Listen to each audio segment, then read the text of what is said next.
Qui a tué Philippe Gléty? Sa femme, pour éviter le divorce, l'ex-mari de sa femme, pour se venger, son ex-épouse, qui l'avait mise sur la paille, ou encore sa secrétaire, qui travaillait jusqu'à l'épuisement. À moins que ce ne soit sa femme de ménage qui avait parfois ses faveurs. Qui a tué ce chef d'entreprise adoré de tous ses salariés? Philippe Gléty aimait les belles voitures et les jolies femmes, peut-être trop.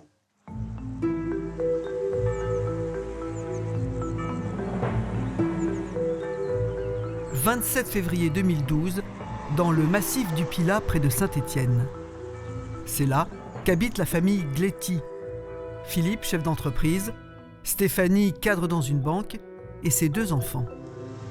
C'est un lundi. Comme tous les lundis, je ne travaille pas, je suis à la maison. Philippe part au travail, comme chaque fois, vers 8h, 8h30. Il dépose mes enfants au passage, puisque moi, ça me permet de rester tranquille. Et puis, il va faire un tour sur le chantier de Farnay, puisqu'on a encore des artisans qui travaillent. On est à 1 mois de la livraison de la résidence, donc il y a encore pas mal de choses à piloter. Ce chantier, c'est celui de leur future maison, une grande villa qui dominera la vallée du Gier. Le grand projet de Philippe Gléty en ce début d'année. Moi, je fais mes petites affaires, mes courses, mon petit bazar de mon côté. On s'envoie énormément de textos dans la journée parce qu'on est comme ça, on vit à travers nos textos et nos téléphones. Donc il me tient au courant, il m'envoie une photo du palmier qui a été planté le matin même. Et le dernier texto, donc je le reçois à 11h30, où je lui signifie que je rentre à la maison pour préparer le repas. Et il me dit « Ok, bisous, à tout à l'heure ». J'attends, midi et demi. C'est pas tellement les habitudes de mon époux de pas rentrer à l'heure, et surtout pas de prévenir. Les heures de l'après-midi s'égrènent. Mais le mari de Stéphanie ne donne aucune nouvelle. Et au dîner, toujours rien. Vers 22h30, Stéphanie Gléty se décide à appeler la gendarmerie de Saint-Paul-en-Jarret. Sachant qu'elle n'est pas particulièrement affolée, puisqu'elle-même dira à ce moment-là que son mari, par le passé, a pu prendre un peu de recul dans des moments où il avait beaucoup de travail. C'est possible, mon mari avait une fois pris sa voiture et avait roulé toute la nuit parce que ça allait pas. Un burn-out total et il n'y arrivait plus. Il m'avait dit « je pars ». Je sais qu'il faisait des kilomètres dans ces cas-là. Il roulait, il se vidait la tête. L'opérateur, à ce moment-là, l'informe que son mari, à sa connaissance, n'a pas été hospitalisé ou n'a pas fait l'objet d'un accident et d'une intervention de notre part. Pas d'accident, Stéphanie Gléty est au moins rassurée sur ce point. Mais le lendemain, son mari ne rentre toujours pas. Vers 17h30, elle rappelle donc la gendarmerie. Cette fois, on lui demande des éléments de signalement beaucoup plus précis concernant son véhicule, puisqu'il utilise un véhicule Audi Q7. On sait par Madame Gléty qu'il y a un système de positionnement GPS de l'entreprise Cobra. Un système anti-vol qui équipe le puissant 4x4 de Philippe Gléty. La personne de l'entreprise nous indique que le véhicule est stationné à la terrasse sur Dorlay, place des Artisans Boulangers, depuis le lundi 27 février 2012 à 11h20. Garé à 10 km de la maison des Gléty, le 4x4 n'a donc pas bougé depuis la veille. Les gendarmes demandent à Stéphanie de les rejoindre avec le double des clés. Dans la voiture, rien à signaler. À ce moment-là, mon collègue lui demande si Philippe Gléty a des tendances suicidaires ou s'il a des problèmes quelconques et lui demande également si Philippe Gléty détient une arme à feu. Le suicide, j'y pense, je me dis, il a pu avoir un moment de gros blues, mais pourquoi là? Il n'avait pas le profil le matin même. C'est vrai que quelqu'un qui se suicide, il est quand même dans un état un peu léthargique. Il n'envoie pas une photo de palmier. Enfin, voilà, il y avait quelque chose qui allait pas très bien. Les gendarmes veulent vérifier tout de même. Philippe Gléty a pu se garer et s'éloigner un peu pour mettre fin à ses jours. Il y a un barrage au-dessus du village où plusieurs personnes se sont déjà suicidées. Mais ces premières recherches de nuit ne donnent rien. Les gendarmes regagnent le parking quand Stéphanie leur confie un souvenir intéressant. Je connais très bien la terrassure d'Orlay parce que j'ai quand même été sa maîtresse pendant des années et je sais que c'est le point de chute où on laissait nos véhicules parce que c'est sécurisé. Ça peut être une escapade amoureuse, effectivement. Ça peut être aussi le fait de rencontrer un intermédiaire dans le cadre d'une affaire, pourquoi pas financière. Toutefois, ça n'explique pas qu'il ne soit pas revenu et c'est en cela que ça reste très inquiétant. Là, mon mari a dû partir. Il a rencontré quelqu'un et c'est étonnant qu'il ne prévienne pas sa mère, mais il a dû partir. Et les gendarmes m'incitent à penser ça, en tout cas. Ils me disent, madame, vous n'êtes pas la première qu'un homme quitte, et puis ça peut arriver, on ne va pas déclencher non plus une alerte particulière. Votre mari a dû partir avec une autre femme. Mais les heures passent encore et Stéphanie Gletti se ressaisit. Ce n'est pas possible. Il a des médicaments. Il est obligé de prendre ses médicaments. Il n'a pas pris sa sacoche. Il n'a pas d'argent. Je ne vois pas de mouvement sur son compte en banque. Je sais qu'il avait assez peu de liquidité sur lui. Il n'est pas parti avec son véhicule. Ça ne ressemble pas à mon mari, c'est sûr.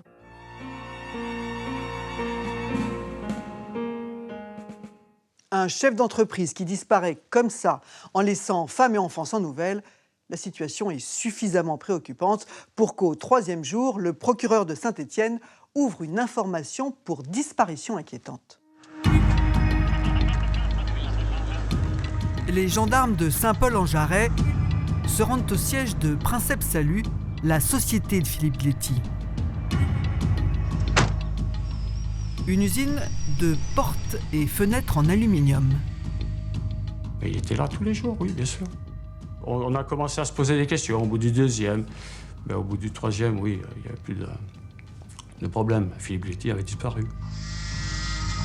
L'ambiance est pesante, elle est difficile dans le sens où il y a une quarantaine d'employés, où M. Gletti est estimé. Donc tout le monde s'inquiète fortement de sa disparition, d'autant que personne n'apporte d'explications. Les gendarmes reprennent donc l'emploi du temps du chef d'entreprise ce lundi 27 février. Philippe Gletti est arrivé vers 9h chez Princeps Salut. Tous les matins, en arrivant, faisait le tour de l'entreprise complète et venait saluer tout le monde. Que ce soit dans l'atelier, dans les bureaux, mais il venait saluer tout le monde.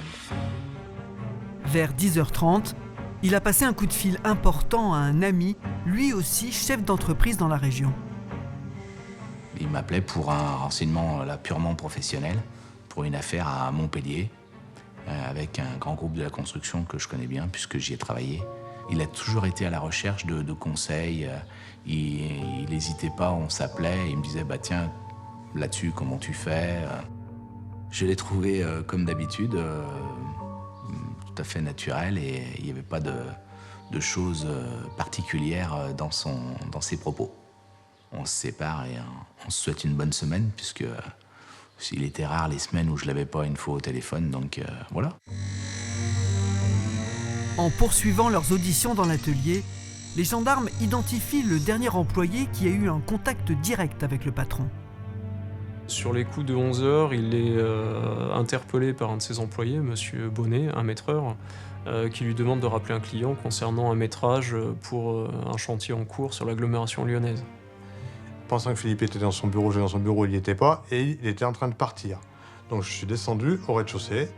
Philippe était là encore. Je lui ai donné le post-it en lui disant « Il faut que tu rappelles cette personne-là, parce que bon, effectivement, il veut discuter avec toi, mais a priori, on aura le chantier. » Il m'a dit « Il n'y a pas de problème, je le rappelle sur la route parce qu'il partait. »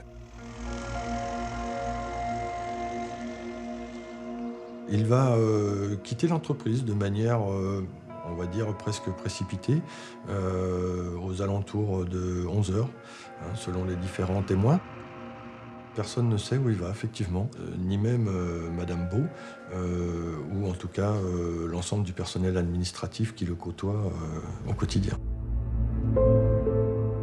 Bettina Beau, c'est la plus proche collaboratrice de Philippe Gletti, la secrétaire de direction, celle qui sait tout sur tout. Elle était dans toutes les confidences de Philippe. Donc je l'appelle et Très stressé comme à son habitude. Non, je sais rien, je suis pas au courant, j'ai aucune idée d'où il peut être. D'ailleurs, il avait rendez-vous avec moi, il m'a aussi planté le rendez-vous. Un départ précipité vers 11h. Ce SMS à sa femme à 11h17. L'arrivée sur le parking à 11h20. Et puis plus rien. Après ces derniers signes de vie, Philippe Gléty s'est évaporé. Aucune trace de lui au café-tabac où il a ses habitudes, ni au studio de danse où il prend des cours de rock le lundi soir avec son épouse. Personne ne l'a vu. Le seul élément troublant que recueillent les gendarmes, c'est son listing téléphonique.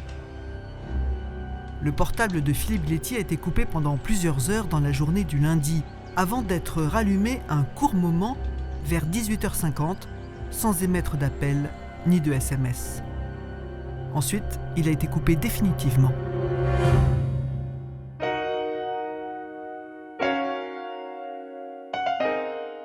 Maître Buffard, vous êtes l'avocat de Stéphanie Gléty. Son mari a donc disparu. Depuis quand était-il marié ? Ils s'étaient mariés depuis environ 18 mois. Ils se connaissaient depuis 2006, c'est-à-dire 5 ans plus tôt, où ils s'étaient rencontrés dans le cadre de leur relation professionnelle, puisque Philippe Gléty était industriel et que Stéphanie Gléty était sa banquière. Ils ont des enfants ensemble ? Ils n'ont pas d'enfants ensemble, ils ont chacun séparément 2 enfants. Quel genre d'homme c'est Philippe Gléty ? C'est un chef d'entreprise qui a réussi très bien, plutôt brillant, mais malgré tout une simplicité. Il est proche des gens. Par ailleurs, il aime les jolies voitures, il aime les beaux voyages, et il aime aussi les femmes. C'est quelqu'un qui a des relations extra-conjugales assez nombreuses. Au départ, votre cliente ne semble pas très inquiète. Pourquoi ? Parce que c'est un homme qui a l'habitude des fugues, on va dire, ou de la liberté ?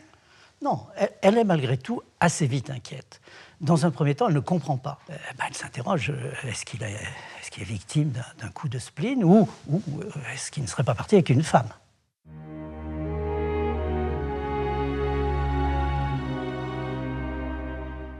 Les gendarmes n'ont pas la moindre idée de ce qui a pu arriver à Philippe Gléty.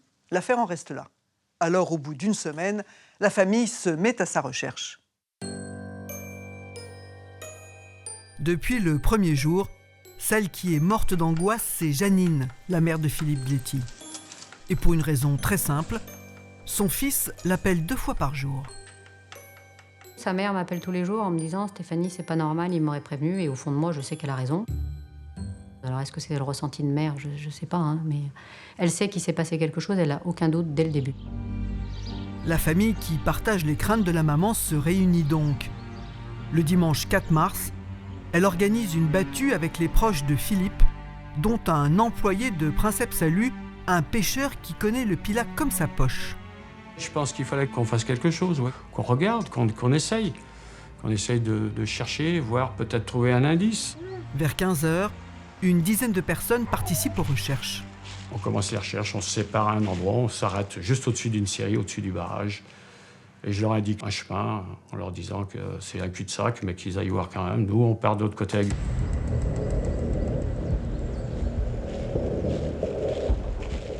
Peut-être 10 minutes après, s'être séparés, on entend Philippe.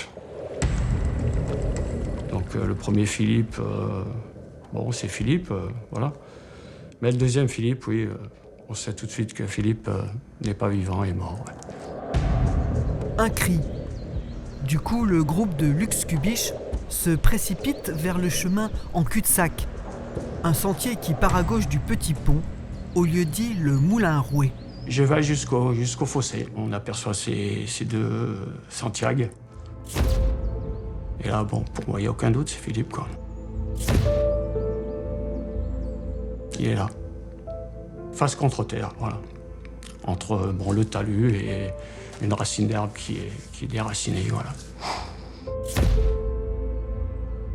Bon, ben, ils arrivent tous les uns après les autres et voilà, on se regroupe, quoi. C'est une catastrophe. Le fait que Philippe ne donne pas de nouvelles à ses parents, je pense que c'était attendu. Mais tant qu'on n'a pas le corps, on ne sait pas. Et ce jour-là, on avait le corps.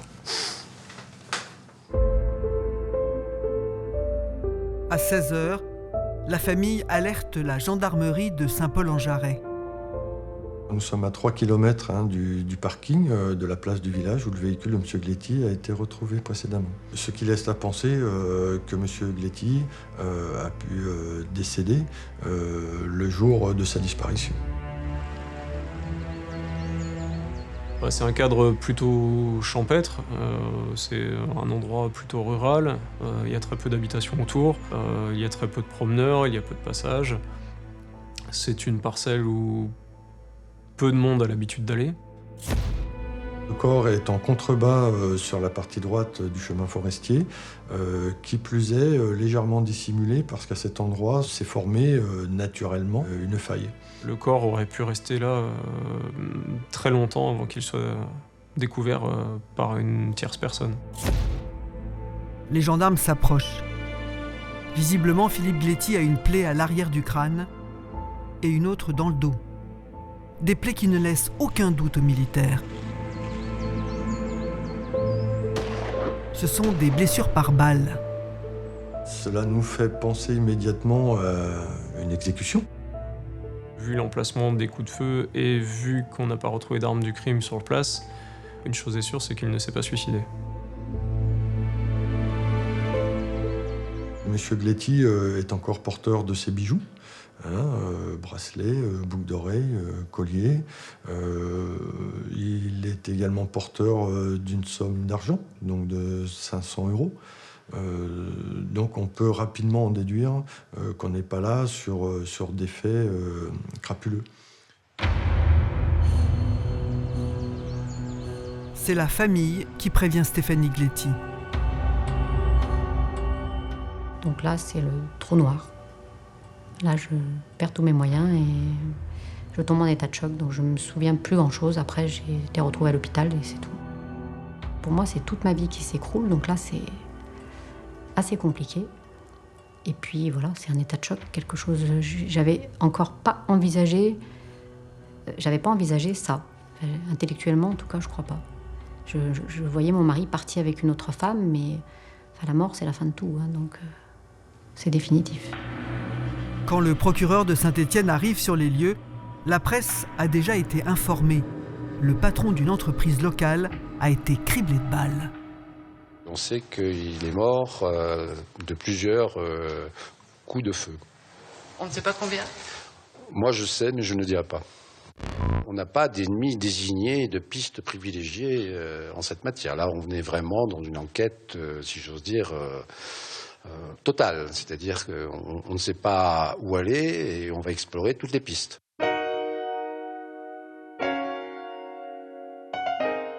Annie Corona, à l'époque, vous êtes juge d'instruction à Saint-Étienne. Une information est ouverte rapidement pour assassinat. Philippe Gletti a été exécuté. Est-ce que ça ressemble aux méthodes du milieu ? Pas du tout, puisque parmi les investigations, on fait un environnement de la victime, environnement qui nous a permis d'exclure et d'évacuer la piste crapuleuse, qui nous a permis d'exclure également la piste d'une vengeance professionnelle. Pourquoi ? Et il n'avait pas il n'était pas dans le milieu dans un premier temps. Il n'était pas connu des services de police. Il n'avait pas de problème particulier dans les relations qu'il pouvait avoir avec ses concurrents. Il avait reçu des menaces ? Aucune menace. Et aucun membre de ses proches, de ses collègues, n'ont fait état d'un quelconque chantage en lien avec son activité professionnelle ou en lien avec une participation à une activité mafieuse ou délinquante. Philippe Gletti était un homme à femme. Est-ce que ça vous ouvre d'autres pistes, ça ? Nous sommes très vite arrivés à la piste plutôt à caractère sentimental, dans la mesure où on s'est aperçu que Philippe Gletti avait des relations extra-conjugales assez nombreuses, des ex et des actuels. Ça peut être un mari jaloux. Ça peut être un mari jaloux ou une maîtresse conduite, bafouée, avec laquelle il a rompu toute relation. Donc toutes les personnes, maîtresses, ex-maîtresses et maris des maîtresses et des ex-maîtresses pouvaient être des suspects potentiels.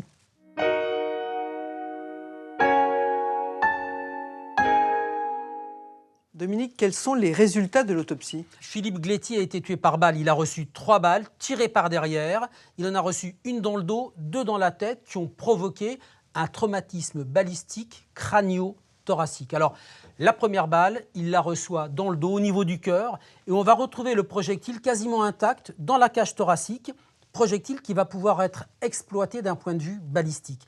Deuxième balle, derrière le crâne, on retrouve le projectile écrasé, fragmenté dans le lobe frontal. La troisième balle, également tirée par derrière, légèrement plus sur la gauche du crâne. Elle est ressortie, on n'a jamais retrouvé le projectile. C'est clairement une exécution. Il a reçu d'abord une balle dans le dos, il est tombé au sol et on l'a achevé de 2 balles dans la tête. On sait quel type d'arme a été utilisé? Alors, l'arme, elle n'a pas encore été retrouvée, mais on a un indice précieux, c'est ce projectile intact, quasiment, qui est retrouvé dans son thorax. Et c'est un projectile d'une balle de calibre 8 mm. Et le 8 mm, c'est un vieux calibre, c'est un calibre qui est tiré par coup, une arme rare. On a réalisé, j'imagine, des analyses toxicologiques. Qu'est-ce qu'elles donnent? Rien. Aucune trace de toxique, ni médicaments, ni produits stupéfiants, et pas d'alcool non plus.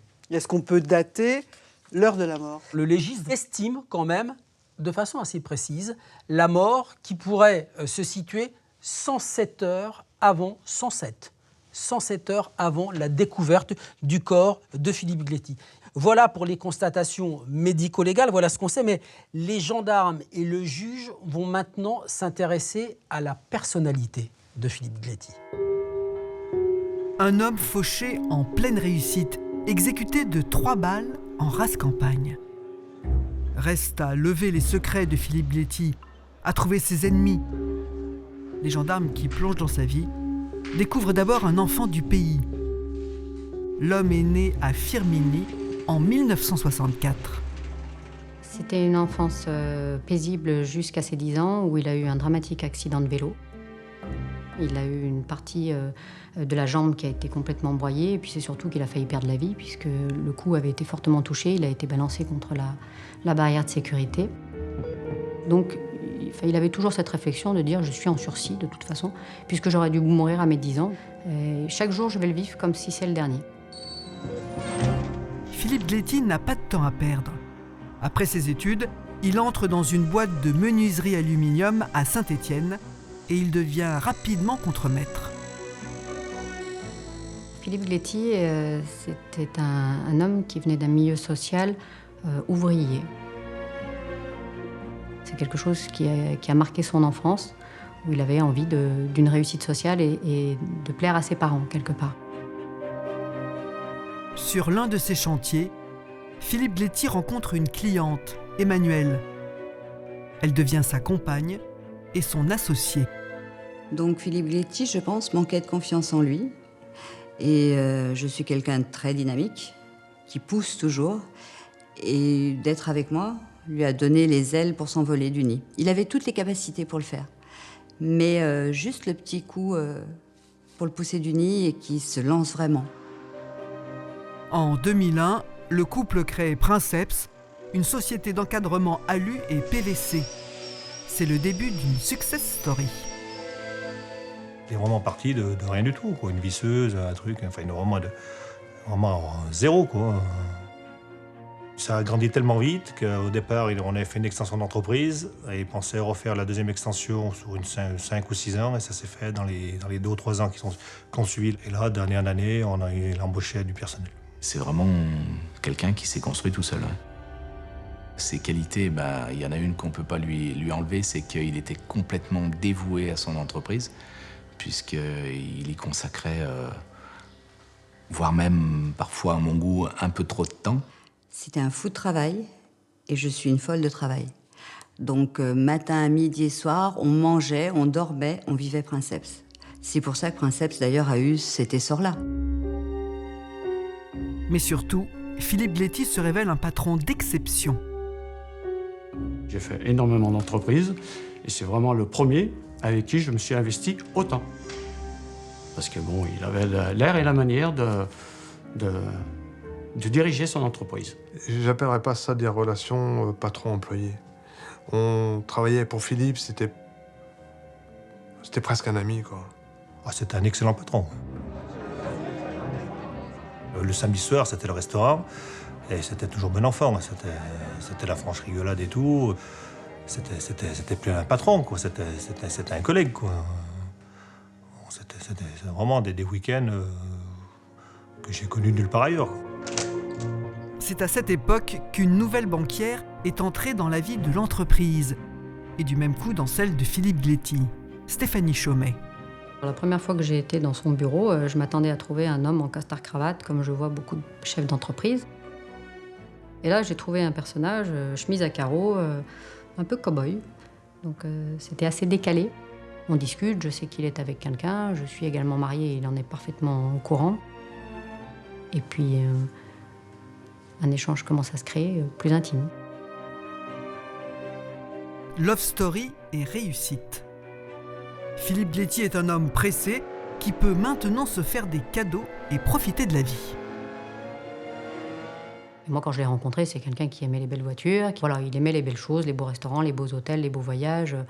Mais il me disait, aujourd'hui, j'ai pas à rougir. Tout ce que j'ai, je l'ai gagné. Ah, Philippe, il aimait bien les voitures de sport, la vitesse, les motos. Oui, il allait certainement, les Porsche, il les sortait, il les promenait, oui, forcément. Mais je veux dire, moi, jamais il se vantait de ça, quoi. Les gendarmes ont beau chercher, personne chez Princeps ne connaît d'ennemi à Philippe Gléty. En revanche, les employés ont tous la même intuition. Moi, j'ai tout de suite pensé au départ, oui, bien sûr, c'est une histoire de fesses. On a tous une arrière-pensée de dire, il s'est fait encore le mari d'une femme, machin, et ouais, on pense tout de suite à un mari trompé. Ah oui, bien sûr, bien sûr.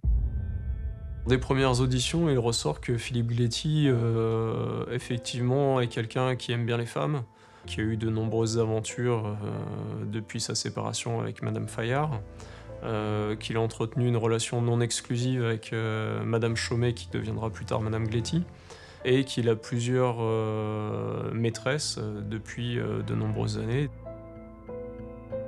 La rumeur désigne Madame Desclines, Myriam, comme étant une maîtresse avérée et de longue date de M. Philippe Gléty. Myriam Desclines, c'est la femme de ménage de Princeps Salut. Elle est devenue la maîtresse du patron quelques jours après son embauche.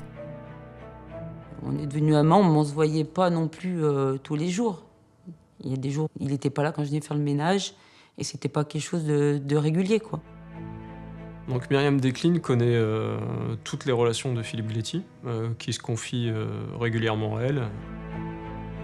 Disons qu'il rencontrait des femmes, mais quand il n'arrivait pas justement au niveau de cette femme à trouver tout ce qu'il recherchait, et ben obligatoirement, au bout d'un moment, et ben, quand ça ne fonctionne pas, on va chercher ailleurs. Donc Madame Desclines insiste quelque peu sur les, j'allais dire, la vie sexuelle de M. Gléty, qui fréquente également des escort girls à l'occasion, par exemple.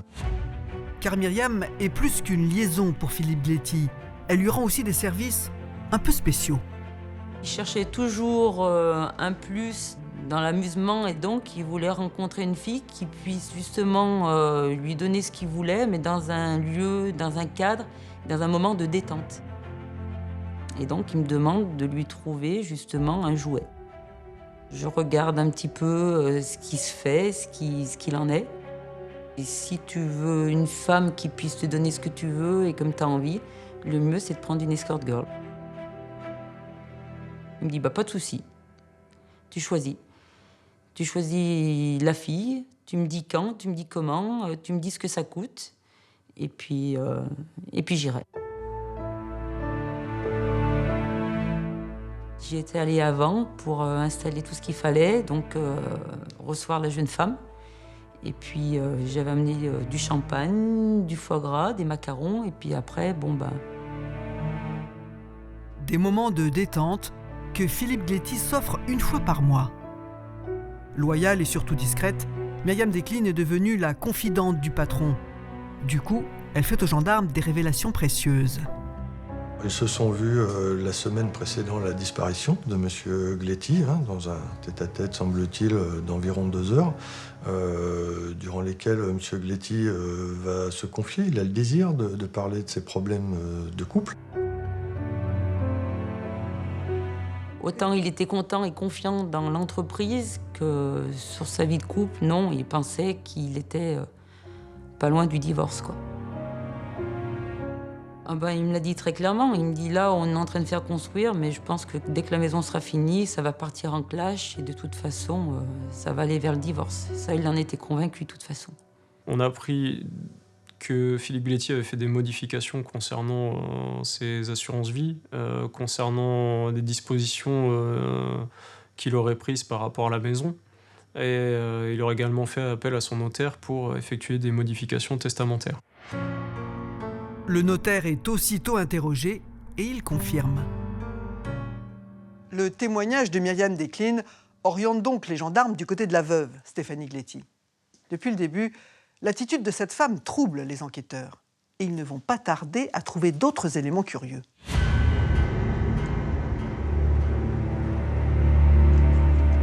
Vérification faite auprès de l'opérateur téléphonique. Le soir même de la disparition de son mari, Madame Gletti était injoignable. Madame Gletti va changer de carte SIM. Qui plus est, à compter du lendemain de la disparition de son mari. Donc c'est quelque chose de très surprenant pour quelqu'un qui peut s'attendre à recevoir des appels, par exemple de la gendarmerie, pour justement avoir des nouvelles de son époux.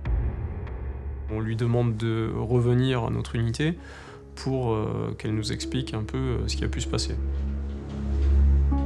Stéphanie Gletti aurait-elle des choses à cacher? En tout cas, elle n'a rien dit aux gendarmes de cet incident. Ma carte SIM m'a quittée à minuit le 27 février. Vous dire pourquoi, je l'ignore complètement. Je suis incapable d'expliquer pourquoi... Alors oui, j'avais maltraité mon téléphone dans la journée. Quand on n'a pas de nouvelles de son mari, qu'on attend désespérément des textos, on s'en prend à son téléphone. Donc oui, je l'avais certainement balancé contre les murs et ma carte SIM en a probablement beaucoup souffert. C'est un élément qui nous perturbe puisqu'on n'a plus accès aux SMS qui ont été changés quelques minutes avant la disparition de Philippe Gletti. On pense effectivement que Stéphanie Gletti a pu détruire sa carte SIM pour éviter qu'on ait accès à son contenu et éventuellement à des données qui auraient pu orienter notre enquête. Des messages compromettants, mystère, puisqu'ils ont été écrasés. Mais ce n'est pas le seul détail bizarre. Alors lorsqu'on prend contact avec la mère de Philippe Gletti, elle nous fait part que Philippe Gletti a eu une scène de ménage avec son épouse lorsqu'il est rentré du domicile de sa fille dans les Alpes. Ils avaient passé un week-end là-bas. Stéphanie Gletti a omis de nous dire qu'elle avait eu une dispute avec son mari la veille de la disparition. Madame Gletti va devenir suspecte, toute proportion gardée. Il s'agit d'approfondir cette hypothèse, tout simplement. Les gendarmes vont perquisitionner chez le couple, mais Stéphanie Gletti a réponse à tout. Donc j'explique qu'on a une relation extrêmement passionnée, extrêmement violente des fois, parce qu'on est jaloux, parce qu'on a un manque de confiance réciproque probablement, parce qu'on sait qu'on a aussi le potentiel d'avoir des amants réciproques, donc forcément ça crée une tension, on a besoin de se trouver et de trouver un équilibre. Des tensions, dit Stéphanie. Mais les gendarmes mettent la main sur un dossier plus compromettant. Un dossier que Philippe Gletti était en train de constituer pour se défendre contre sa femme. Au cours des perquisitions effectuées à son domicile, nous avons pu découvrir des photographies où effectivement, sur son corps, à divers endroits, il est constaté des traces ou de morsures ou d'hématomes. Madame Gletti elle-même reconnaîtra qu'elle a pu se conduire de cette manière. Un climat conjugal tendu, des photos de traces de coups, une carte SIM qui grille au mauvais moment. De quoi aggraver le malaise des gendarmes qui font une autre découverte grâce à des écoutes téléphoniques. Alors Madame Gletti nous répond qu'à sa connaissance, son mari ne détient pas d'arme. Or, il est avéré que effectivement, M. Gletti détenait une arme dans ses affaires personnelles à son bureau et que cette arme a été dissimulée avec la participation de Madame Gléty elle-même. Donc au départ, on se dit que cette arme elle a été cachée peut-être pour des problèmes de déclaration, mais elle a pu également servir à tuer Philippe Gléty. Ça peut être l'arme du crime. Maître Buffard, à ce stade de l'enquête, votre cliente est clairement dans le collimateur des gendarmes. Qu'est-ce que c'est que cette histoire d'arme cachée? C'est très simple. Elle sait que son mari a une arme, qu'il l'avait à l'entreprise. Et elle va téléphoner à la nièce de Philippe Gléty, qui est une de ses plus proches collaboratrices à l'entreprise, en lui demandant si elle sait où est cette arme. Elle va lui demander uniquement ça. Puis, quelques heures plus tard, la nièce de Philippe Gléty lui la rappellera pour lui dire qu'elle a planqué l'arme. Pourquoi lui dira-t-elle? Tout simplement parce qu'il n'a pas de port d'armes, ni de permis de détention d'armes, et que comme il a disparu, si des investigations ont lieu, si on retrouve cette arme et si Philippe Gléty réapparaît, il risque d'avoir des problèmes. Est-ce que les analyses téléphoniques ont permis de géolocaliser précisément Stéphanie Gléty au moment du meurtre et de la disparition? Oui, et c'est un élément qui va d'ailleurs l'innocenter très rapidement, puisque la géolocalisation de son téléphone démontre qu'au moment de la disparition et dans les heures qui suivent, elle est à son domicile. Est-ce que votre cliente était au courant des relations extra-conjugales de son mari? Non. Stéphanie Gléty, certes, soupçonne son mari d'avoir peut-être occasionnellement une relation extra-conjugale, mais elle ne sait pas, elle ne connaît pas la réalité de la vie extra-conjugale de son mari. La jalousie, ça peut faire un bon mobile. La jalousie aurait pu faire un très bon mobile, l'intérêt financier aussi. Les enquêteurs, encore une fois, dans un premier temps, vont creuser de ce côté-là. Relations extra-conjugales, intérêt financier. C'est vrai et c'est naturel que dans un premier temps, elle fait figure des suspects. Et alors ? Très rapidement, les enquêteurs s'aperçoivent qu'elle n'a aucun intérêt à l'avoir fait disparaître. Et puis encore une fois, qu'au moment présumé de sa disparition, elle est chez elle.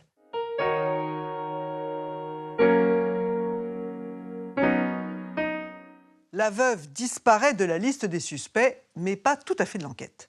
Car la juge explore maintenant une nouvelle piste, celle de l'ex-mari de Stéphanie, Philippe Trahen.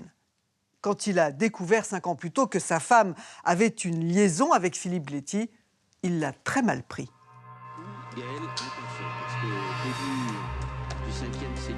La scène remonte à 2007. Un épisode classique du vaudeville où le mari découvre une lettre compromettante de sa femme. Là, Philippe Trahen tombe sur un mail de Stéphanie.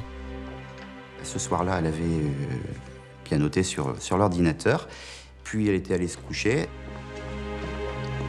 mais elle avait oublié d'enlever la page sur laquelle elle était. Et en fait, je découvre un mail à l'attention de Philippe Gléty. Et le mail était titré « Mon amour ». Et elle écrit clairement « J'ai 3 amours dans ma vie, mes 2 enfants et toi », écrit en majuscule, « toi » écrit en majuscule. Stéphanie commence par nier farouchement, avant d'admettre l'adultère et de promettre de quitter son amant. Mais quelques semaines plus tard, le 13 novembre 2007, Stéphanie annule au dernier moment un week-end avec son compagnon sous un prétexte fallacieux. Donc forcément, moi, je vois rouge et je me dis que je vais les empêcher de se voir. Et je me suis bêtement dit qu'il n'allait pas la voir parce que j'allais aller lui crever les pneus de sa Porsche. Et donc, il ne pourrait pas venir la prendre à la sortie de la banque. Je prends avec moi un couteau à huître dans le but de crever les pneus. Et sur les 7-8 km de trajet, je me raisonne en me disant, au lieu d'aller crever les pneus de cet homme que tu ne connais pas, va au contraire lui parler. Les bureaux étaient avec des baies vitrées et en rentrant, je vois tout de suite son bureau et sa présence. L'hôtesse d'accueil ne parvient pas à l'arrêter. Alors, Elle alerte aussitôt la femme du patron, Emmanuel Fayard, qui travaille sur place. Elle m'appelle, elle me dit « Écoute Emmanuel, il y a un gars qui vient de rentrer dans le bureau de Philippe. Il m'a pas dit ni qui il était, pourquoi il voulait le voir. » Et elle me dit « Je suis un peu inquiète. Il a fermé la porte derrière lui. » En arrivant face à lui, je ne l'insulte absolument pas. Hein. Je lui dis « Monsieur Gletti, je suis Philippe Trahen. Vous couchez avec Stéphanie et Stéphanie, c'est ma femme. Donc je vous demande tout simplement d'arrêter cette relation. Elle m'a dit que vous aviez plusieurs maîtresses en même temps. Donc que vous vouliez vous amuser avec des filles, rouler des mécaniques avec votre Porsche, c'est pas mon problème. Mais par contre, vous le faites pas avec ma femme. Donc je suis venu vous demander que vous l'appeliez pour lui dire que vous cessez la relation. » Et là, il s'est levé, il m'est passé devant et il m'a dit « Pauvre type, si tu sais pas tenir ta femme, moi j'y peux rien. » Ben, j'ai pas pu m'empêcher de l'attraper par le bras autour de son cou et j'ai pris mon couteau à huître qui était dans ma poche et je lui ai mis là sur le cou en lui disant si mon gars, là je rigole pas, je te demande vraiment de le faire et tu vas le faire tout de suite. » Donc il s'est rapproché de son bureau et a commencé à décrocher le combiné et à faire le numéro de Stéphanie. Donc je rentre, je surprends l'agresseur, puisqu'on peut l'appeler comme ça. Il se retourne vers moi, aussi surpris que moi de le voir, et je lui dis « Bonjour, vous êtes qui ?» Il me dit « Et vous ?» Je lui dis « Je suis la femme de celui que vous tenez en respect. » Donc là, j'étais un petit peu dans une situation particulière. En fait, il m'a dit « Enchanté, votre mari saute ma femme. » Super. Donc j'ai découvert comme ça que Philippe Gletti avait une relation avec Stéphanie Chaumette. Donc qu'est-ce que je fais? Je frappe. Donc je lui ai mis un aller-retour et je me suis acharnée sur lui et c'est finalement l'agresseur avec son petit couteau à huître qui me disait « Arrêtez madame, arrêtez madame ». C'était le monde à l'envers. En même temps, Stéphanie décroche de l'autre côté. Philippe Gletti était un peu embarrassé entre sa femme qui lui parlait et la Stéphanie au téléphone. Il l'a envoyé bouler, je me fous de toi, j'en ai rien à cirer, c'est terminé entre nous. Et puis, elle m'a demandé tout simplement de sortir de l'entreprise. C'était un homme blond, je voyais que ses yeux bleus, j'aime ma femme, et je comprends pas. Et le soir même, je suis rentrée à la maison, j'ai pris les clés de la maison et je l'ai mis dehors. Quant à Stéphanie qui vient de se faire congédier par son amant, elle rentre chez elle. Philippe Trahen, son concubin, lui pardonne et la vie reprend.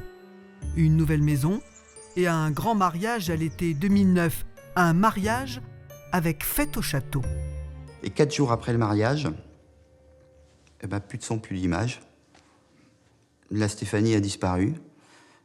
Elle ne rentre pas à la maison. Les enfants non plus. Elle est partie avec les enfants. Et elle m'envoie tout simplement un message, un texto, pour me dire « Je ne suis pas très bien, j'ai besoin de prendre du recul. » En fait de recul, Stéphanie va s'installer avec Philippe Gletti. Et si c'était l'humiliation de trop pour Philippe Trahen? Et si l'homme avait ruminé sa vengeance pendant 3 ans? Ça, c'est un événement qui est beaucoup plus proche de la disparition de Philippe Gletti. Et c'est un deuxième élément, en plus de l'agression et de la première relation adultérine, qui finalement n'a jamais pris réellement fin. Donc c'est un élément à creuser et on peut se dire que effectivement Philippe Trahen est une piste. C'est peut-être même une double piste, car surprise. Après l'installation de Stéphanie et de Philippe Gletti, leurs ex se sont rapprochés. Philippe Trahen s'est mis en ménage avec Emmanuel Fayard. On découvre également qu'Emmanuel Fayard, suite à la séparation d'avec Philippe Gletti, a intenté des procès pour récupérer des sommes relativement importantes suite à son licenciement pour faute grave de l'entreprise. On avait un contentieux professionnel et personnel parce qu'il m'avait trompée. Notre histoire sur Princeps se termine très mal, surtout pour moi, qui l'ai aidé jour et nuit pendant 8 ans Il a récupéré tous les lauriers de la gloire et je me suis retrouvée jetée comme un Kleenex.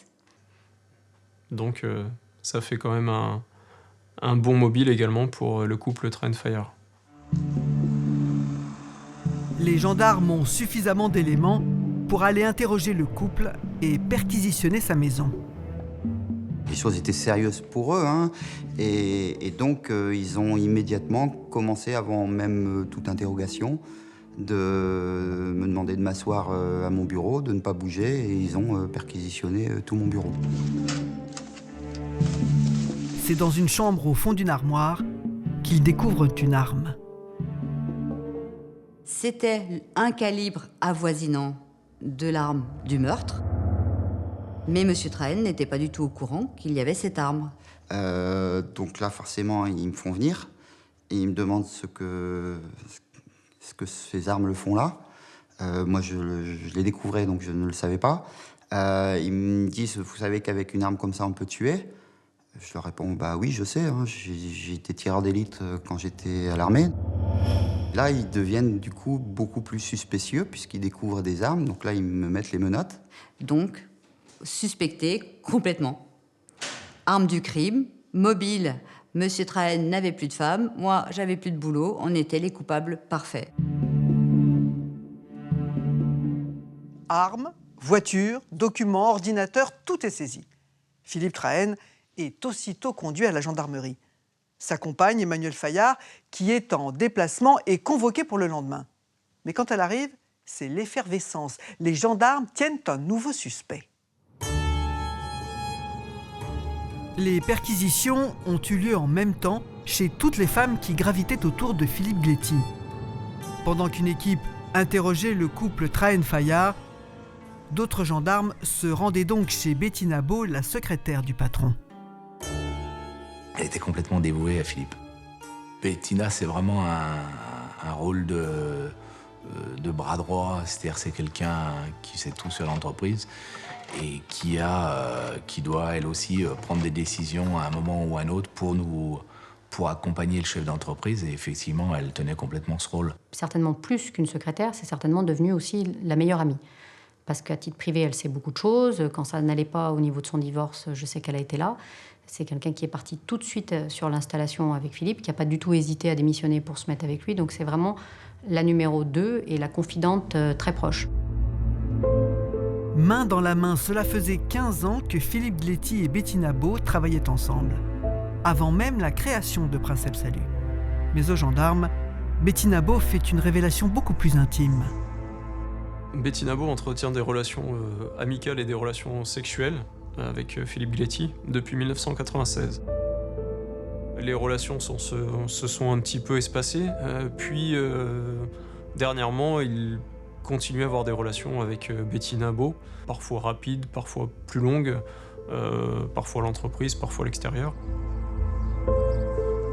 Voilà, ce sont des relations intimes tout à fait ponctuelles. Cette fois, Bettina Beau entre de plein pied dans le cercle des suspects tracé par la juge, maîtresse délaissée et mari jaloux. C'est d'ailleurs son mari, Philippe Beau, qui accueille les gendarmes. La perquisition, on en avait parlé avec Bettina quelques jours auparavant. J'avais dit, tu sais, en tant que proche collaboratrice de Philippe Gléty, très certainement, on aura droit aussi à une perquisition. Mais comme on n'avait rien à se reprocher, voilà, j'en étais pas plus inquiet que ça. Hein. Comme ailleurs, les gendarmes saisissent les véhicules, les ordinateurs, les documents. Puis ils demandent au mari de Bettina, qui vend des antiquités sur Internet, s'il possède des armes. Je dis oui, j'ai des armes, je leur montre les armes, donc j'ouvre le tiroir de la table où les armes sont enfermées. Sur les 5 ou 6 qui sont présentes, l'un des gendarmes me dit « Mais en ce qui concerne celle-ci, il me la désigne du doigt, comment vous savez que c'est un calibre 8 mm ?» Alors je trouve la question un petit peu stupide. Bon, d'abord, 1, parce que c'est une arme qui m'appartient, donc je connais son calibre. 2, j'ai fait un petit cavalier pour la présenter. Alors je dis aux gendarmes « Oui, j'en suis certain, c'est un 8 mm, c'est une arme qui m'appartient, donc je sais ce que c'est. » Et il insiste en me disant « Mais vous êtes certain du calibre ?» Oui, je suis certain du calibre. Donc je veux m'en emparer pour leur montrer. Tout de suite, ils m'interdisent de toucher les armes, ils mettent des gants et les armes sont saisies et placées dans des sachets individuels. Ces armes sont d'autant plus intéressantes dans le sens où elles sont de différents calibres et ce sont des armes de poing, donc susceptibles de correspondre aux faits.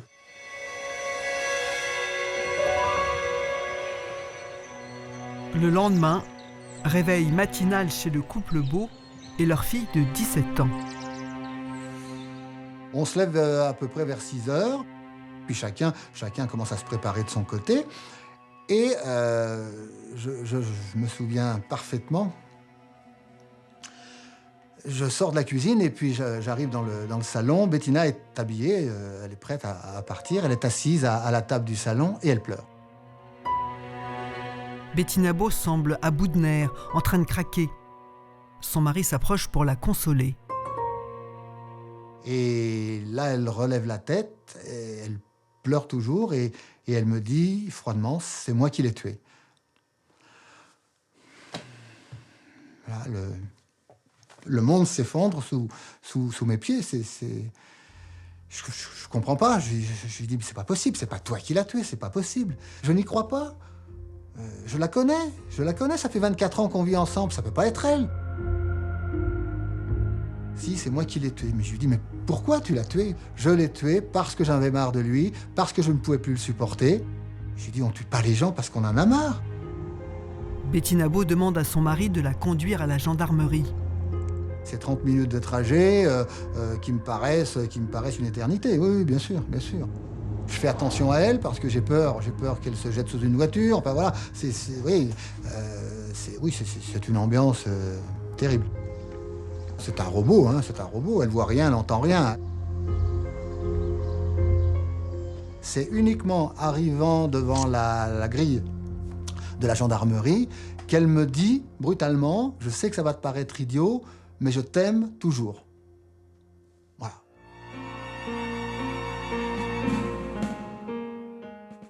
Un meurtrier qui se rend de lui-même à la gendarmerie pour y faire des aveux, ce n'est pas courant. D'autant que Bettina Beau semblait insoupçonnable.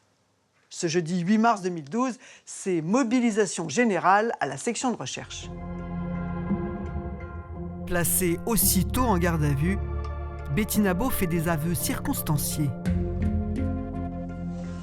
Elle avait, la veille au soir, décidé de prendre une arme qui appartenait à son époux. Elle indique avoir chargé cette arme avec des balles. Elle avait dissimulé cette arme dans le coffre de son véhicule. Dès 9h30, le 27 février, Bettina Beau commence à envoyer des textos à son patron pour lui tendre un piège.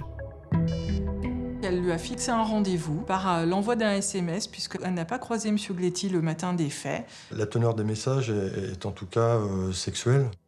C'est une situation qui a pu se produire par le passé. Elle savait pertinemment que M. Gletti n'y serait pas forcément opposé et ne serait pas surpris. Il est 11h quand Philippe Gletti quitte l'entreprise pour son rendez-vous coquin. Ils sont deux à partir, pas de manière simultanée, puisque effectivement il fallait éviter un quelconque soupçon de la part de l'entourage professionnel. Ils se sont rejoints sur le parking à la Terrassure d'Orlay où nous avons découvert l'Audi Q7 conduit par Philippe Gletti. Philippe Gletti monte alors dans la voiture de sa secrétaire.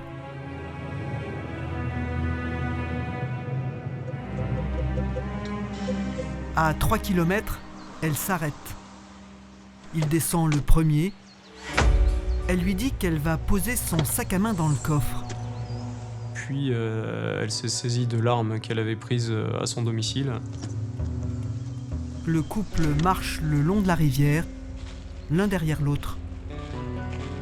Et donc elle va s'approcher de M. Gletti qui lui-même, semble-t-il, est occupé au téléphone, à écrire un SMS. Qui fume, qui semble l'attendre, qui semble un peu piétiner, on peut dire. Et elle s'en approche à 2 mètres, et tandis qu'il est de dos, effectivement, elle va reconnaître tirer à plusieurs reprises. Elle voit M. Gletti qui se retourne et elle dit qu'elle continue à tirer. de façon assez machinale, jusqu'à ce que l'arme se vide et qu'elle n'entende plus de coups de feu. Le récit d'un guet-apens. Car Betty Nabo y tient, ce meurtre n'a rien à voir avec un crime passionnel. Betty Nabo nous dira qu'elle a eu cette idée au cours de week-end qu'elle a passé dans de la famille avec son mari, entre autres, simplement pour régler son problème. Et son problème, c'est une pression, selon elle, démesurée au travail qu'elle subit au quotidien, hein, donc principalement des exigences de M. Gletti toujours croissantes, et elle a choisi cette solution. D'abord, le rebondissement dans l'affaire du chef d'entreprise de la Loire, retrouvé mort le week-end dernier à Doisieux. Sa secrétaire a avoué le meurtre. Elle a été mise en examen pour assassinat et placée en détention.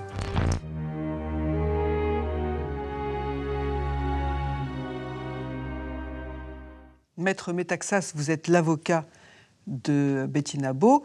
Votre cliente vous a-t-elle expliqué pourquoi elle avait avoué?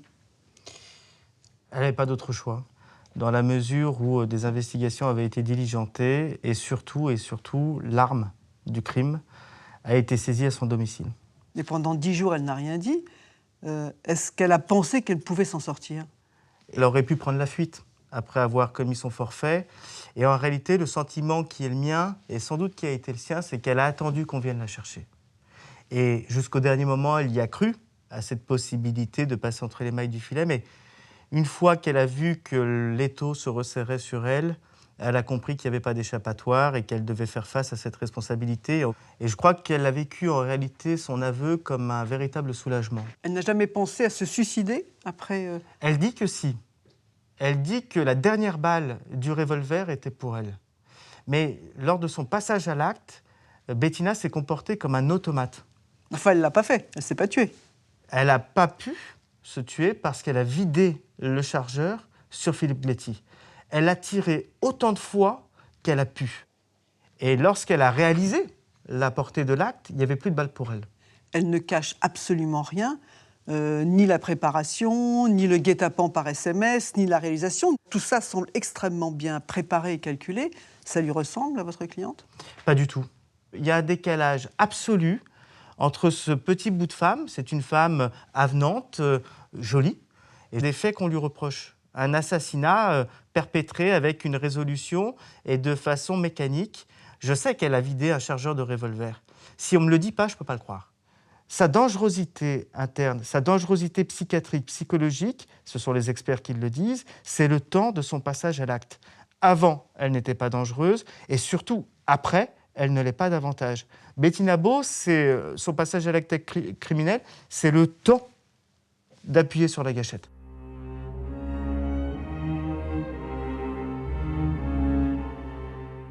Dominique, les expertises balistiques, que disent-elles? Eh bien, plusieurs armes ont été saisies, Frédéric, au domicile du couple Beau.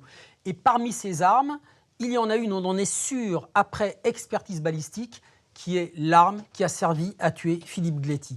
Et cette arme, c'est une arme ancienne, c'est exactement celle-ci. C'est un revolver avec un barillet qui tourne et qui revolve. Donc un modèle MAS, M-A-S, ça veut dire Manufacture d'armes de Saint-Étienne, modèle 1892. C'est exactement cette arme-là avec ses munitions. Donc cette arme, elle n'est pas facile à utiliser. Regardez, elle est ancienne. Alors pour la charger, il faut basculer cette partie vers l'arrière, basculer le barillet sur le côté, la charger. Donc mettre les munitions, on ne va pas le faire parce que c'est dangereux. Donc mettre les munitions à l'intérieur. Quand elle est approvisionnée avec 6 cartouches, on referme le barillet. Il faut repousser cette partie. Je vous assure que ce n'est pas facile. Et ensuite, là, elle est vide. Il faut l'utiliser, il faut tirer. Elle est lourde, il faut appuyer sur la queue de détente. Donc les gendarmes se demandent si Betty Nabo a pu seule savoir comment fonctionnait cette arme, savoir comment l'approvisionner et l'utiliser. Est-ce qu'elle n'a pas bénéficié d'une complicité, de la complicité de son mari, qui lui sait comment fonctionne cette arme, puisque c'est lui qui la propose à la vente. Et les gendarmes vont avoir d'autant plus de doutes que, souvenez-vous, quand Betty Nabo est entendue par les gendarmes, elle dit « j'ai pris l'arme qui était dans un tiroir, les munitions se trouvaient dans un sac à côté ». D'accord ? Et ça ne colle pas avec les constatations que vont faire les gendarmes lors de la perquisition du domicile du couple Beau, parce qu'eux vont retrouver effectivement l'arme où elle l'avait dit, c'est-à-dire dans ce tiroir, mais les munitions, elles ne sont pas à côté, elles sont dans le grenier. Alors on saura plus tard que Philippe Beau, craignant la perquisition des gendarmes, a éloigné les cartouches de l'arme parce qu'on n'a pas le droit de garder des cartouches à côté d'une arme, mais ça on le saura plus tard. Pour l'instant, la question que se posent les gendarmes, c'est est-ce que Bettina Beau a agi seule ou bien est-ce qu'elle a bénéficié d'une complicité et son complice, est-ce que ça ne pourrait pas être son mari?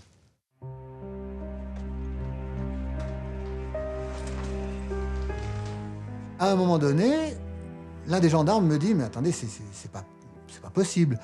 Votre femme, petit gabarit, prendre une arme, c'est technique, il faut de la force dans la main pour appuyer sur la queue de détente, elle n'a pas pu s'en servir, c'est pas possible. Je vous crois pas. » Alors là, je comprends pas. Mais ce que je comprends vite, c'est que, en fin de compte, de témoin, petit à petit, je suis en train de passer à suspect numéro 1. C'est-à-dire que je suis, pour eux, le client idéal. Je suis le mari jaloux qui tue l'amant de sa femme. De fait, en fin de matinée, le ton change. À son tour, Philippe Beau est placé en garde à vue. Je vois l'erreur judiciaire. On pense que ça n'arrive qu'aux autres, mais non, là, c'est moi. Ils sont en train de se planter. Et surtout que j'ai pas d'alibi. On me dit, qu'avez-vous fait le 27 février, donc 10 jours avant? Qu'avez-vous fait le lundi 27 février entre 11h et midi?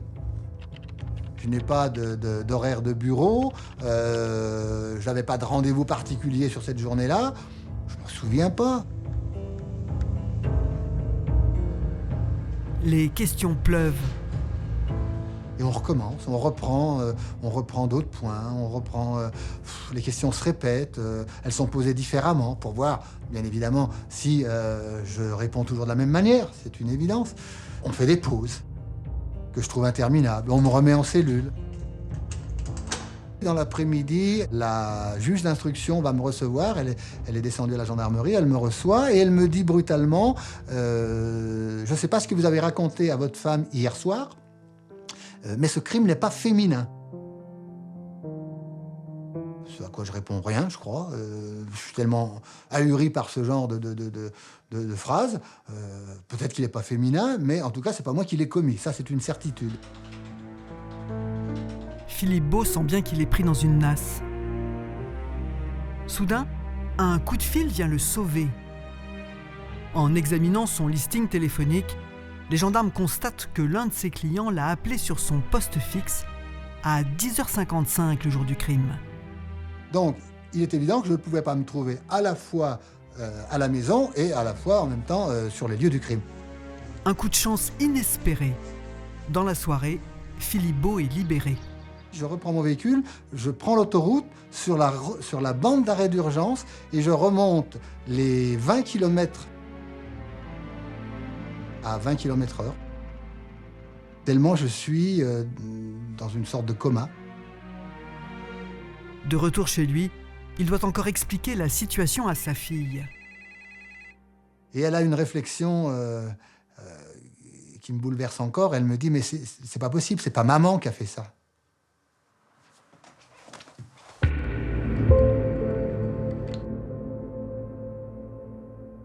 Madame la juge, pourquoi avoir dit à Philippe Beau que ce n'était pas un crime féminin? Dans les annales judiciaires, les meurtres commis par les femmes sont plutôt des empoisonnements ou des meurtres avec un mode opératoire un peu plus fin, un peu plus raffiné que l'utilisation d'une arme à feu. Donc c'est la raison pour laquelle je pensais à cette époque-là que ce type de crime était plutôt masculin.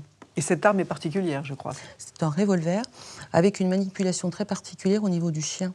Donc c'est la raison pour laquelle j'ai décidé de faire une remise en situation dans mon bureau, donc en donnant l'arme à Bettina Beau pour être sûre que c'était bien elle qui l'avait utilisée. Et alors elle arrive à manier ce chien? Elle y est arrivée assez difficilement. Elle s'y est reprise en plusieurs fois, elle était en panique, elle était pas très sûre d'elle.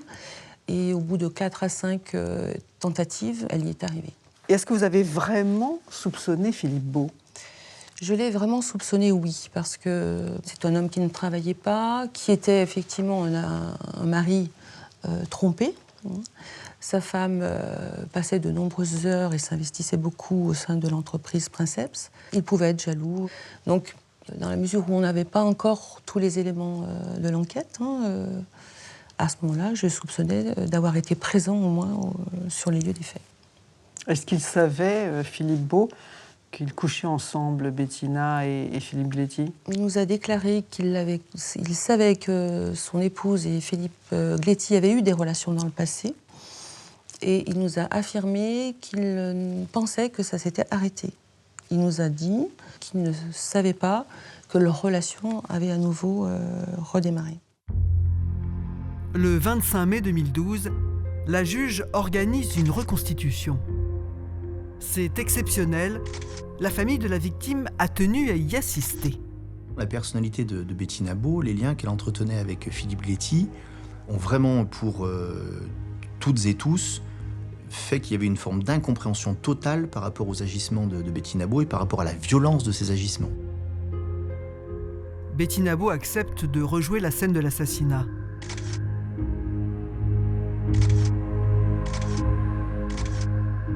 Le premier tir, dans le dos. Les suivants de face alors que Philippe la regarde. Et le coup de grâce dans le fossé. On l'a abattu alors qu'il était à terre et au pied de Bettina Beau. Pour eux, c'est une froide et sommaire exécution, bien planifiée, ce qui provoque une stupeur totale. Ce qu'a fait ensuite Bettina Beau laisse les témoins de la reconstitution tout aussi perplexes. De façon assez surprenante, elle retourne là où M. Gléty est tombé. Les coups de feu ont provoqué sa chute dans un petit fossé. Elle lui fait les poches.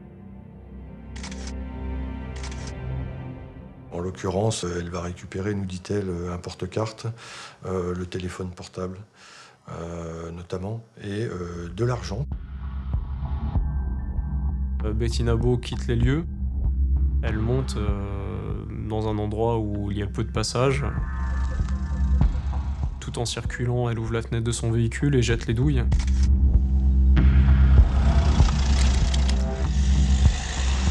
Bettina Beau conduit ensuite les gendarmes à Lorme, près de Saint-Paul-en-Jarret. C'est là qu'elle a fait laver sa voiture et qu'elle s'est débarrassée du porte-carte de Philippe Gléty. Puis elle a pris de l'essence et jeté le portefeuille. Oui, c'est du sang-froid, c'est du calcul. Si on parle de préméditation avant, on parle éminemment d'un calcul en vue de la dissimulation par la suite. La frêle Bettina a donc trompé tout son monde, notamment pendant les 10 jours qui ont suivi les faits. Dès le premier jour, après son forfait, elle va aller déjeuner avec certains de ses collègues. Ses collègues de travail ne vont jamais deviner quoi que ce soit. Le lundi, je l'ai serré dans mes bras. 3-4 fois pendant la semaine où on le recherchait de partout, et on s'était téléphoné, où elle me disait la seule chose que j'aimerais, c'est le voir franchir la porte de l'entreprise, et dans ces cas-là, j'irais le prendre dans mes bras. Un double jeu, presque du dédoublement de personnalité. Bettina était dans son bureau, elle travaillait comme tout le monde le faisait. Cas de rien, je suis allé la voir en lui disant « ça va, tu tiens le coup », etc. Elle m'a dit « oui, ça va, je tiens le coup ». Rien. Bettina n'a rien laissé transpirer derrière. Tout à fait normal, égale à elle-même. 2 jours avant qu'elle se dénonce, elle se met à pleurer, je la console. C'est spécial comme... Moi, ce que je ressens aujourd'hui, c'est une tromperie, c'est vraiment une trahison, une vraie trahison. Même la famille du disparu est tombée dans le panneau. Avec eux aussi, elle a joué la carte de l'affection et de la compassion. Elle va prendre des nouvelles des enfants, elle va prendre Anaïs dans ses bras qui est enceinte, en lui expliquant que c'est terrible, que tout va bien se passer, qu'elle espère qu'on va retrouver son père. Elle essaye de me rassurer, elle me dit non, il n'est pas parti avec une femme, il m'en aurait parlé, tu sais bien. Je revois ces 10 jours et je me dis, cette femme, elle a quand même eu un sang-froid mais incroyable d'arriver à rester naturelle finalement, parce que si on n'a rien vu, c'est qu'elle est restée elle-même. Un naturel incroyable. Son mari aussi s'y est laissé prendre. Arriver à masquer, à vivre normalement, à la fois dans l'entreprise et en plus à la maison, je ne m'explique pas comment elle a pu faire pour ne pas craquer avant. Je retiens les tricheries, les mensonges. C'est ce qui m'a fait abandonner l'idée de lui trouver des circonstances atténuantes.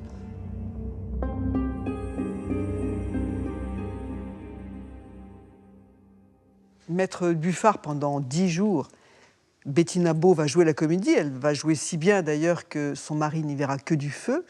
C'est une manipulatrice pour vous ou c'est une femme qui se surpasse dans ces moments de danger? Je crois que c'est quand même quelqu'un d'assez machiavélique. Car pendant cette période-là, elle fait preuve d'un sang-froid extraordinaire.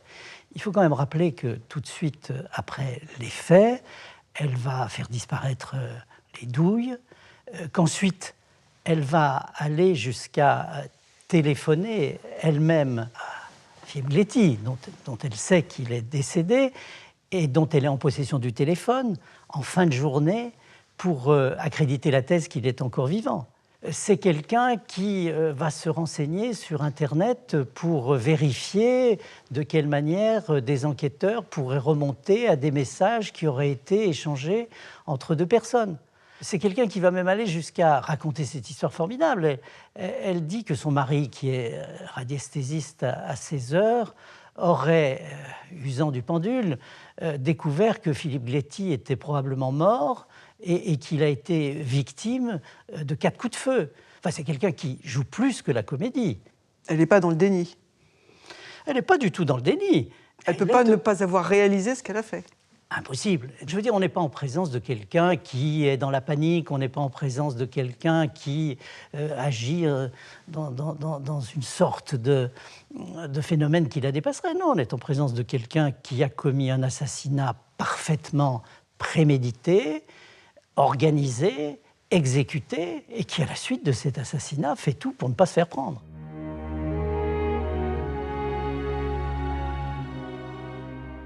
Si Bettina Beau avoue son crime sans difficulté, elle a encore du mal à l'expliquer. Ce sont les enquêteurs et la psychologue chargée de l'examiner qui vont découvrir la clé du drame dans son histoire personnelle. Un mobile hors norme.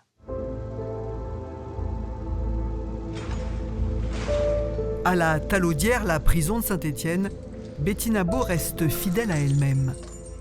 Enfant modèle, élève modèle, employé modèle, elle fait une détenue exemplaire. J'ai eu cette sensation d'avoir une jeune adolescente devant moi, en fait. Quelqu'un qui n'avait pas grandi, qui parle de papa, de maman, qui a des mots enfantins. Née dans la région lyonnaise en 71, Bettina Beau a grandi à la campagne. Son père était artisan, sa mère aide-soignante à l'hôpital. Ils travaillaient tous deux beaucoup. Elle a connu une enfance solitaire. Depuis toute petite, elle n'exprime rien, elle ne dit rien, elle se fait toute petite. Elle est discrète. Oui, c'est ça. Oui, elle est emmurée dans le silence. Elle ne se plaindra pas. Dans notre famille, on ne se plaint pas. Ça vient peut-être de l'éducation, c'est possible. On ne se plaint pas, on prend sur nous. C'est une part de timidité aussi. Parce que prendre sur soi, c'est de la timidité, on ne s'extériorise pas. Pas de plainte donc, pas de cris, pas de larmes, pas de mots.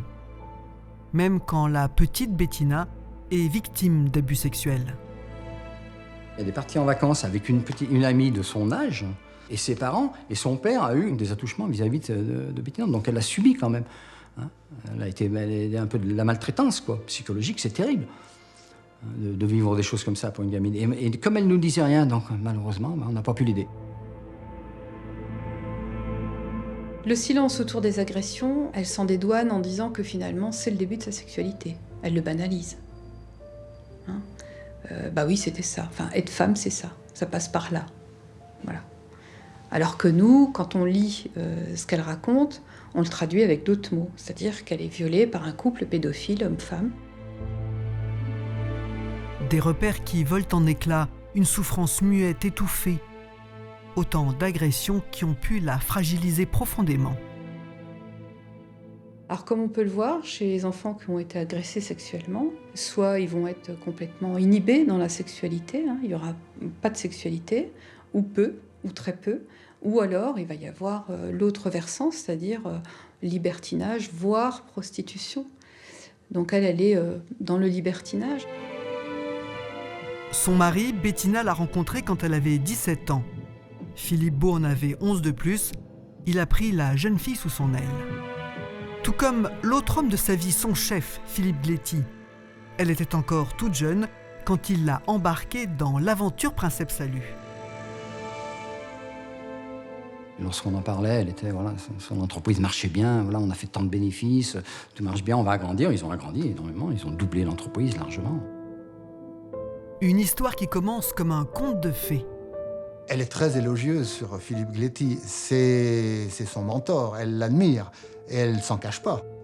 Elle se donne à 100% dans son travail. Elle y va, ça lui arrive d'y aller le samedi, de couper ses vacances une semaine, rattaquer une semaine avant, finir 2 jours après, voilà.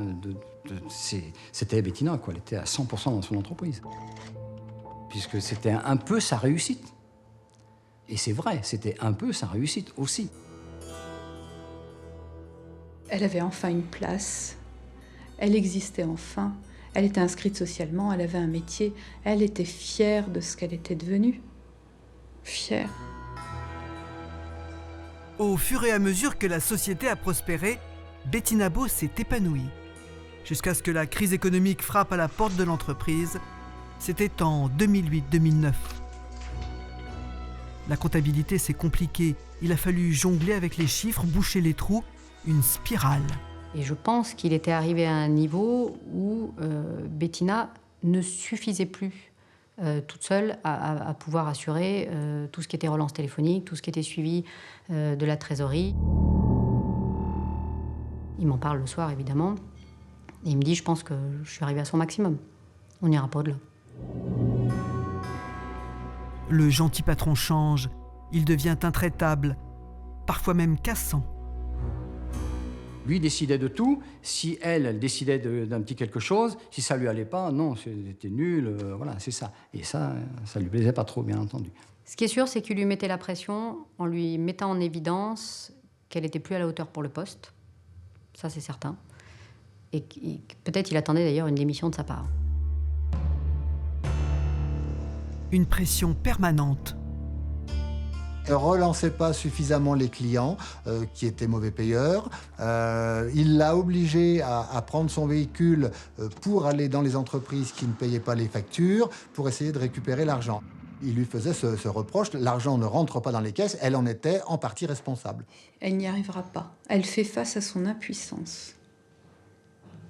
Et là, ça devient hyper compliqué. Plus Bettina Beau se bat pour sauver Princeps Salut, moins elle semble trouver grâce aux yeux du patron. Elle était hyper tendue par rapport aux réflexions, par rapport à son travail, à cette mésentente dans les décisions qui étaient prises par Philippe Gléty. Elle n'avait plus de vie en dehors de son entreprise, il n'y avait plus rien qui l'intéressait, quoi. Princeps Salut ne sort pas du rouge. La secrétaire de direction semble prisonnière d'une situation qui la dépasse.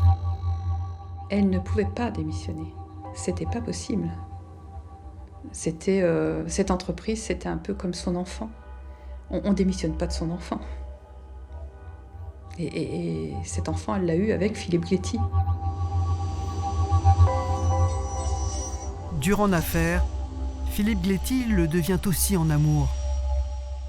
Elle accepte même l'inacceptable. Enfin, je veux dire, elle accepte de faire une fellation dans l'atelier juste à côté, là, en vitesse, pour calmer la pression, par exemple. Bettina était plus un peu un jouet sexuel, donc un sextoy pour Philippe, quoi. Quand il avait une envie, un besoin, comme il savait que Bettina était libertine et que ça pouvait aller très vite. Donc elle aurait mérité certainement plus de reconnaissance et plus d'attention par rapport justement à ces instants qui sont quand même des instants privilégiés et qui pour une femme peuvent être importants. Et à un moment donné, elle va quand même s'apercevoir que ça ne peut plus fonctionner.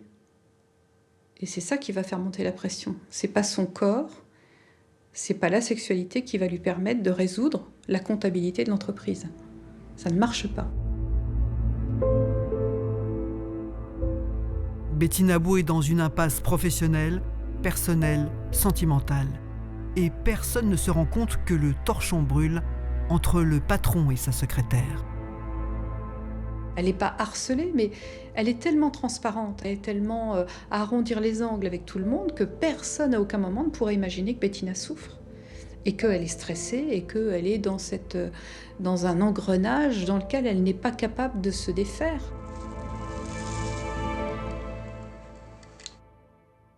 Madame la juge, c'est vous qui avez demandé à une spécialiste de la souffrance au travail d'expertiser Betty Nabo. On peut tuer sous le coup de la pression, du stress? Je pense que oui. Je pense que oui. Mais Betty Nabo a toujours été taisante et mystérieuse sur le mobile et sur les raisons pour lesquelles elle est passée à l'acte. Donc on ne peut qu'échafauder des hypothèses sur son mobile.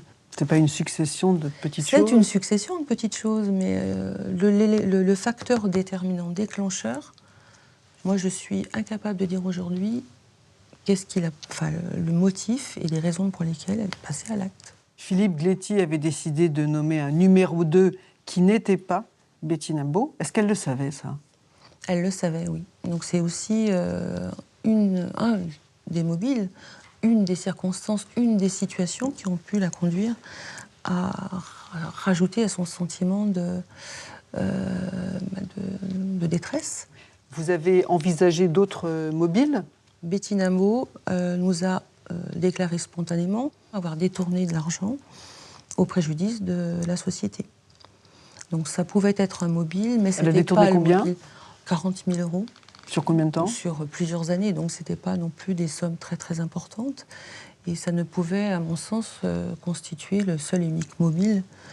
Il n'était pas sur le point de le découvrir? A priori, non. Rien ne laissait présager et penser que Philippe Gléty connaissait l'existence de ces... Elle n'était pas menacée pour ça? Pas du tout. Elle a été condamnée pour ces faits? Elle a été condamnée donc, par un tribunal correctionnel à 18 mois d'emprisonnement avec sursis pour ces faits-là.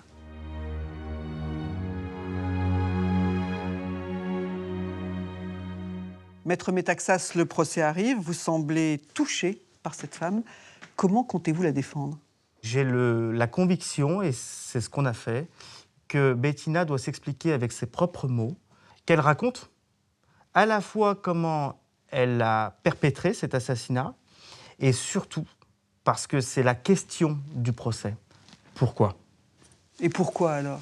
Bettina a eu le sentiment qu'elle ne pouvait plus faire autre chose que tuer celui qu'elle a institué comme responsable de tous les échecs de sa vie.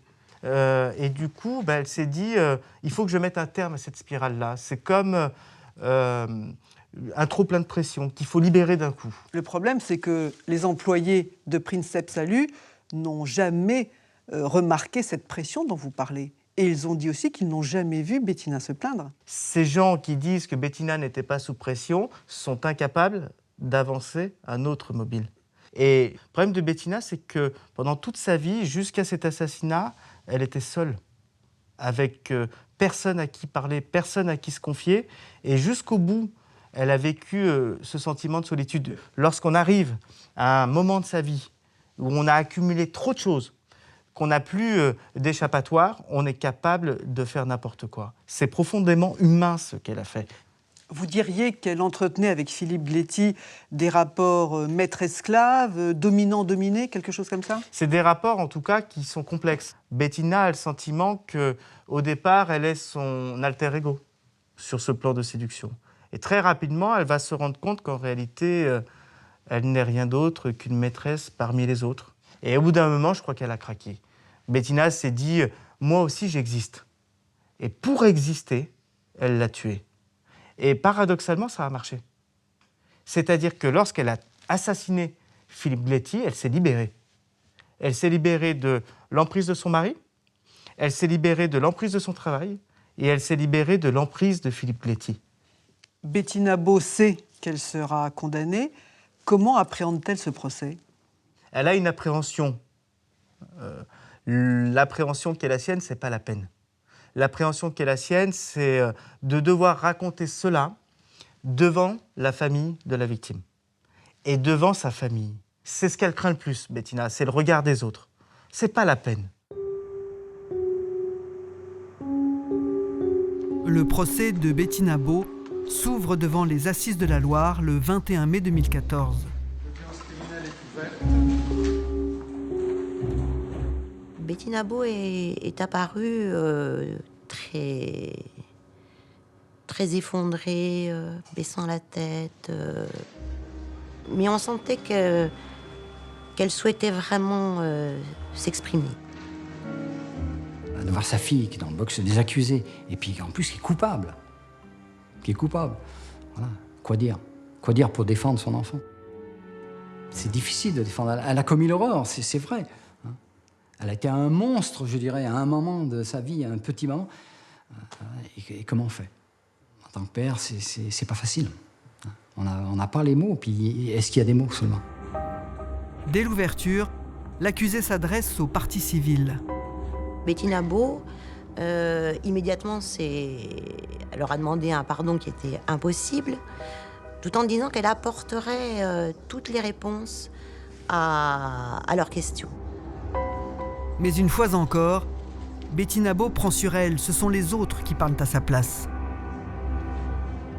Deux visions s'affrontent. D'un côté, celle d'une femme avide de pouvoir et prête à tout. La première impression, c'est chez Bettina Beau, celle d'une ambition professionnelle déçue, celle d'une ambition professionnelle contrariée. Et je crois que nous tenons là, à mon avis, toute la genèse de cette affaire. Et c'est une femme qui a une force de caractère certaine. Et que le sexe est un instrument pour elle de ce pouvoir.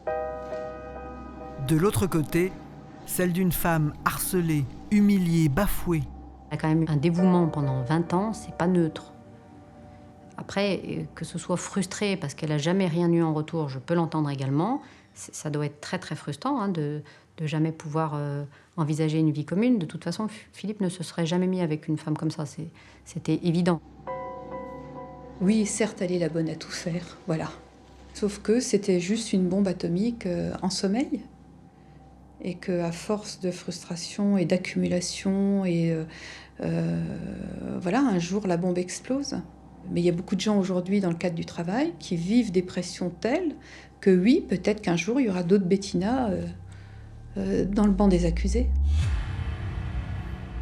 Un témoignage surprise va venir bousculer les débats, celui de l'époux de l'accusé, Philippe Beau. Sa déposition finie, il revient vers la barre. Un souvenir important a ressurgi, dit-il.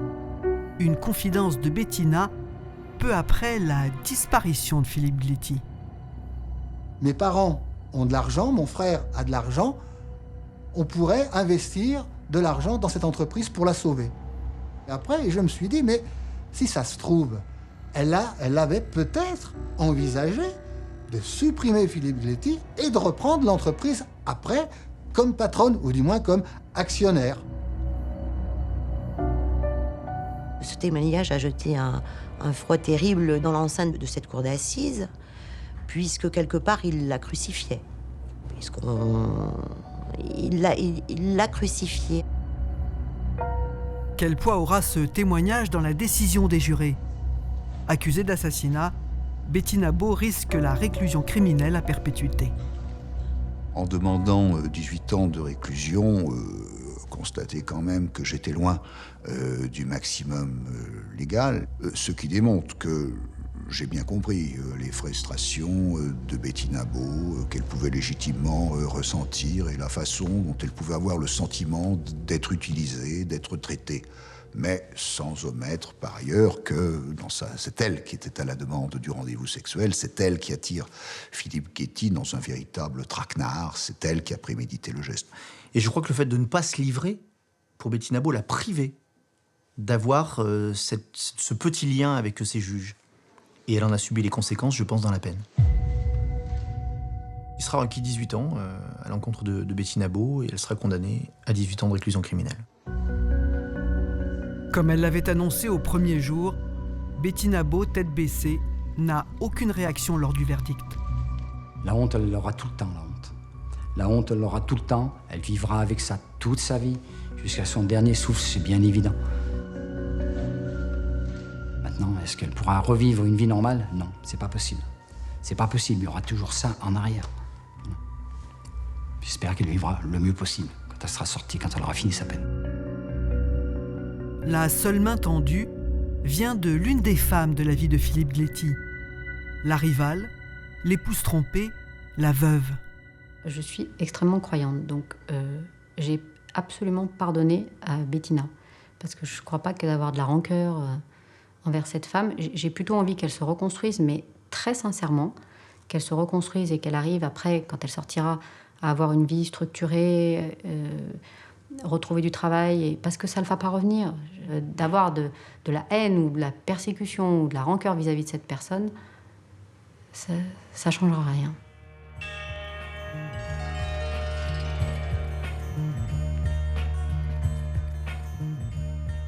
Bettina Beau a accepté sa condamnation. En prison, elle a divorcé, elle a repris des études, et ses parents et sa fille viennent régulièrement la voir au parloir.